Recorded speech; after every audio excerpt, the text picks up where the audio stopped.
प्रिय छात्रों, आज हम उत्तरी अमेरिका महाद्वीप की प्रमुख नदियों, झीलें और नहरों के बारे में चर्चा करेंगे कि उत्तरी अमेरिका में जो महाद्वीप है उसमें कौन कौन सी नदियाँ प्रमुख हैं और झीलें और नहरें, इनके बारे में आज चर्चा करेंगे।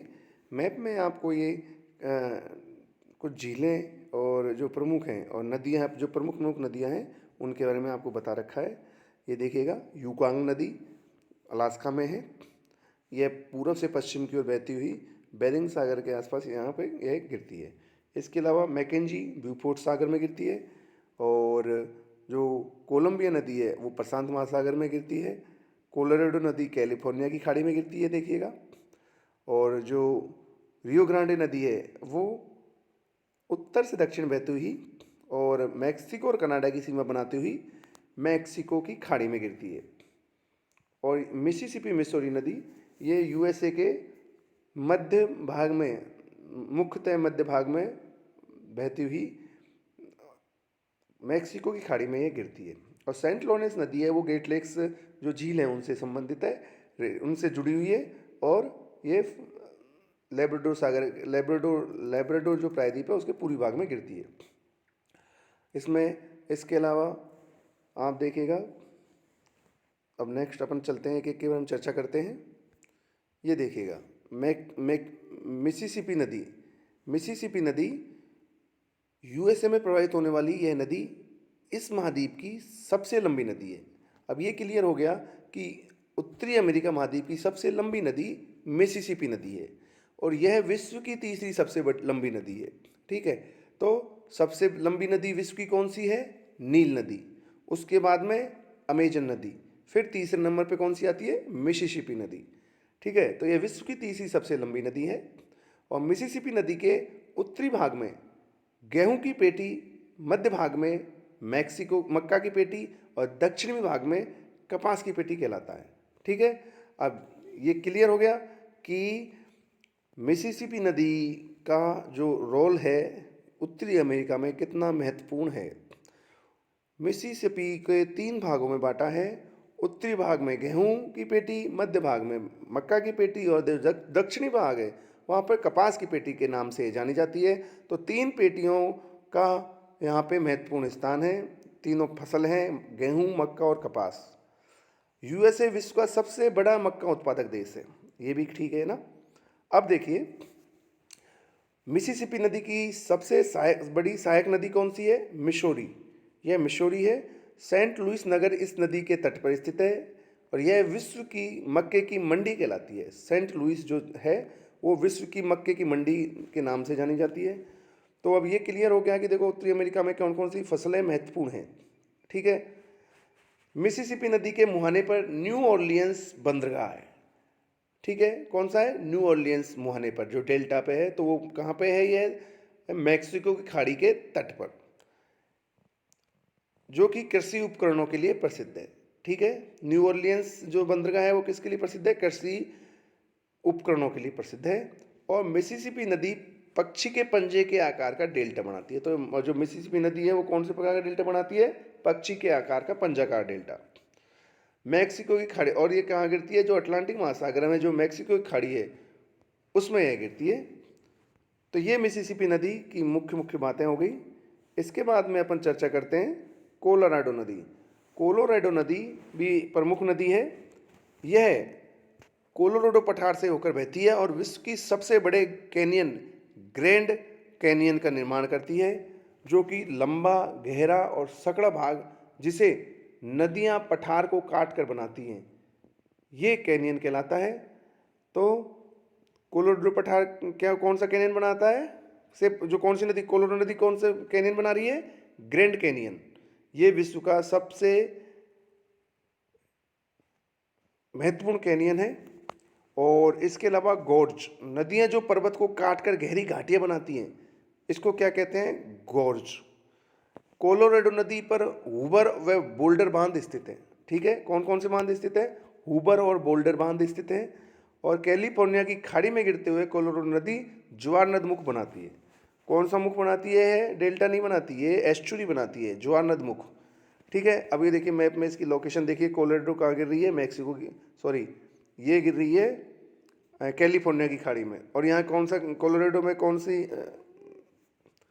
ग्रैंड कैनियन, कौन सा कैनियन है, ग्रैंड कैनियन। और हुबर बांध और बोल्डर बांध यहाँ पे स्थित है इसी नदी पर। ये इसकी महत्वपूर्ण बातें हो गई, विशेषताएं हो गई। अब आती है कोलंबिया नदी। कोलंबिया नदी भी प्रशांत महासागर में गिरने वाली एक नदी है जो कि यूएस और कनाडा में मुख्य रूप से प्रवाहित होती है। और ग्रैंड कूली और बोनविले बांध इसके मुख्य बांध हैं जो कि कोलंबो नदी पर स्थित है। ये इसकी कोलंबिया नदी की विशेषताएं हो गई। तो इसकी लोकेशन फिर देख लेते हैं अपन। कोलंबिया देखो कनाडा में होती हुई अमेरिका यूएस में प्रवेश करती है और प्रशांत महासागर में गिर जाती है। ठीक है, तो इस तरीके से आपको लोकेशन दर्शानी है मैप में जब आपके अनिवार्य क्वेश्चन आएगा। तो इस चीज़ का ध्यान रखें। ऐसे नहीं कि आपको लोकेशन पता है कि यहाँ पे है तो ऐसे उत्तर से दक्षिण नदी बह रही है, उत्तर से दक्षिण, आप पूर्व से पश्चिम उसको बहा रहे हो, तो ये गलत है। तो ये ध्यान रखना आप कि लोकेशन पता होना चाहिए कि नदी उत्तर से दक्षिण या दक्षिण पूर्व से किधर, जो भी जिधर भी इसकी लोकेशन है, दिशा है, तो उसके आधार पे इसको दर्शाते हैं। और इसमें एक तीर एरो कर देते हैं उसके बीच में कि भाई कि ये इधर की साइड बह रही है। तो ये भी महत्वपूर्ण चीज़ है, तो आप इसको ध्यान रखें। अब आप देखिएगा हडसन नदी। हडसन नदी कहाँ पर स्थित है? न्यूयॉर्क के तट पर, न्यूयॉर्क तट इसी की शहर पर स्थित है। और यह नदी सबसे बड़े समुद्री कैनियन का निर्माण करती है। जो समुद्र कैनियन, अंदर कैनियन होते हैं, उनका निर्माण यह करती है। कैनियन और गॉर्ज आप पढ़ चुके हैं, मैं दोबारा इसकी चर्चा नहीं करूँगा, विषय से अलग बात हो जाएगी। आप फर्स्ट ईयर में इसको पढ़ चुके हैं कि कैनियन क्या होता है और गॉर्ज क्या होता है। हडसन नदी के तट पर न्यूयॉर्क शहर स्थित है। यह नदी सबसे बड़े समुद्री कैनियन यानी समुद्र के अंतर्गत कैनियन का निर्माण करती है। हडसन नदी ये कहाँ गिरती है? अटलांटिक महासागर में गिरती है, उत्तरी अटलांटिक महासागर में गिरती है। अब है पोटोमैक नदी। अब पोटोमैक नदी पर कौन सा शहर स्थित है? Washington DC. तो वॉशिंगटन डीसी इस पर स्थित है। तो यह भी उत्तरी अटलांटिक महासागर में गिरने वाली एक मुख्य नदी है। इसमें ये दर्शा नहीं रखा, तो आप अपने मैप जो आपने खोल रखा है उसमें आप इसकी लोकेशन देख सकते हैं कि भाई जब अटलांटिक सागर में गिर रही है तो उसके पूर्वी तट पर देखना है कि ये नदी कहाँ पर स्थित है। ठीक है, मान लो आपको ये उत्तरी अटलांटिक मैप, उसमें प्राकृतिक मैप नहीं मिल रहा उत्तरी अमेरिका के, तो उसके जो गौण और भी मैप हैं, जैसे यूएसए का अलग से मैप दर्शा रखा है, तो उस यूएसए के मैप में जाके आप इसको देख सकते हैं कि इसकी हडसन नदी, पोटोमैक नदी कहाँ पे है। और वाशिंगटन डीसी की लोकेशन देखो तो उससे भी पता चल जाएगा आपको कि पोटोमैक नदी किधर बह रही है। हडसन नदी न्यूयॉर्क पे है, तो न्यूयॉर्क शहर देखोगे तो पता चल जाएगा कि हडसन नदी कहाँ पे है। ठीक है, अब देखिएगा, और इसमें कंफ्यूज ना हो कि हडसन की खाड़ी है जो कनाडा में है और हडसन नदी कहाँ है? यूएसए में। तो ये ध्यान रखें। अब देखिएगा टेनेसी नदी। टेनेसी नदी यूएसए में प्रवाहित होने वाली नदी है। इस नदी पर विश्व की सबसे पहली बहुउद्देशीय नदी घाटी परियोजना चालू की गई। ये बात ध्यान रखें कि विश्व की सबसे पहले जो बहुउद्देशीय नदी घाटी परियोजना कहाँ चालू हुई थी? टेनेसी नदी पर। टेनेसी नदी की सहायक नदी कौन सी है? ओहियो नदी। ठीक है, तो ये ध्यान रखें टेनेसी नदी और उसकी सहायक ओहियो नदी के बारे में। तो अपना अब है इसके बाद में सेंट लॉरेंस नदी। सेंट लॉरेंस नदी है, इस नदी का उद्गम ओंटारियो झील से है। ओंटारियो झील से इसका उद्गम है और से होता है जो कनाडा व यूएसए की सीमा बनाते हुए, और यह कनाडा और यूएसए की सीमा बनाती है सेंट लॉरेंस नदी। इसके बारे में अपन ने चर्चा करी थी अभी। सेंट लॉरेंस की खाड़ी में, अटलांटिक महासागर में जो सेंट लॉरेंस की खाड़ी है, जो लेब्राडोर का पूर्वी तट है, उस पर यह नदी आकर गिर जाती है। तो यह महान झील जो ग्रेट लेक्स जो झील है उनसे जुड़ी हुई है, महत्वपूर्ण नदी है, और यह विश्व की सबसे व्यस्तम आंतरिक जलमार्ग वाली नदी है। ठीक है, अब देखिएगा सेंट लॉरेंस नदी के तट पर दो नगर स्थित हैं, क्यूबेक और मॉन्ट्रियल। ये दोनों ही कहाँ पे हैं? कनाडा में। मॉन्ट्रियल कनाडा का सबसे बड़ा नगर भी कहलाता है। ठीक है, अब देखिएगा कनाडा की जो नदियां हैं उनके बारे में देखिए। मैकेंजी नदी, यह कनाडा की सबसे लंबी नदी है। कनाडा की सबसे लंबी नदी कौन सी हो गई? मैकेंजी नदी। उत्तरी अमेरिका की सबसे लंबी नदी कौन सी हो गई? मिसिसिपी नदी। तो इस चीज़ का ध्यान रखें। यूकोन नदी देखिएगा आप कनाडा में ये यहाँ बहती है यूकोन नदी। चर्चिल नदी, यह नदी हडसन की खाड़ी में गिरती है, ठीक है। तो ये हडसन की खाड़ी कहाँ है? कनाडा में स्थित है। तो हडसन की खाड़ी में कौन सी नदी गिरती है? चर्चिल नदी। फ्रेजर नदी, यह भी कनाडा में स्थित है। तो ये मुख्य मुख्य नदियों के बारे में बात हो गई यहाँ पे। तो थोड़ा आप इस पर फोकस कीजिएगा, मैप में देखें, एक एक लोकेशन देखें, मैप ये क्लियर होगा तो आप कोई सा भी जो क्वेश्चन आएगा तो उसको आप आसानी से कर सकते हैं। अब देखिए झीलें, अब आती है झीलें, और झीलें कनाडा में ज़्यादा हैं। तो कनाडा में स्थित सभी झीलें मीठी है, पहली बात तो ये क्लियर है, जिसका निर्माण हिमानी अपरदन से हुआ है। हिमानी का जब अपरदन हुआ तब ये झीलें रह गई। तो ये झीलों का निर्माण हिमानी अपरदन से हुआ है। तो ये ठीक है, जो उत्तर से दक्षिण की ओर विस्तृत हैं और फैली कैसे हैं? उत्तर से दक्षिण की ओर एक में फैली हुई है, जो क्रम से निम्न है। पहले आती है ग्रेट बियर झील। ग्रेट बियर झील, इसके तट पर रेडियम शहर स्थित है, ठीक है। फिर आती है ग्रेट स्लेव झील, उत्तर से दक्षिण का क्रम है। एथाबेस्का झील, इस झील के तट पर यूरेनियम सिटी स्थित है। कनाडा का विश्व का दूसरा सबसे बड़ा यूरेनियम उत्पादक देश कनाडा को माना जाता है। रेनडियर झील, विनिपेग झील, यह कनाडा की सबसे बड़ी झील है। विनिपेग झील, इसी के तट पर विनिपेग नगर स्थित है। इसे विश्व की गेहूं की मंडी कहते हैं। विनिपेग को क्या कहते हैं? विश्व की गेहूं की मंडी। जो प्रेरीज घास के मैदान कनाडा और उत्तरी में तो यूएसए में फैले हुए हैं, तो यहाँ यह विनिपेग विश्व की गेहूं की मंडी कहा जाता है इसको। और मोनिटोबा झील, मोनिटोबा झील, यह झील कनाडा में स्थित है। यह मोनिटोबा झील कहाँ स्थित है? कनाडा में स्थित है। इसकी लोकेशन सारी आपको मैप में दे रखी है, आपको आसानी से ये लोकेशन मिल जाएंगी। पहले भी बता दिया कि उत्तर से दक्षिण जब फैल रही है तो उत्तर से जब चलते आओगे तो आपको ये आसानी से मिल जाएंगी। अब देखिएगा यूएसए की जो झील है उनमें जो मुख्य है, ये इन झीलों का निर्माण भी किससे हुआ है? हिमानी अपरदन के द्वारा इन झीलों का निर्माण हुआ है, जिसके कारण इस 5 झीलों के समूह भी कहते हैं।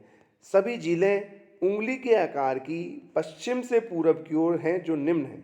अब देखिएगा सुपीरियर झील, यह विश्व की सबसे बड़ी मीठे पानी की झील है और विश्व की दूसरी सबसे बड़ी झील है। तो सबसे बड़ी झील पहली कौन सी है? कैस्पियन सागर। कैस्पियन सागर विश्व की सबसे बड़ी झील है।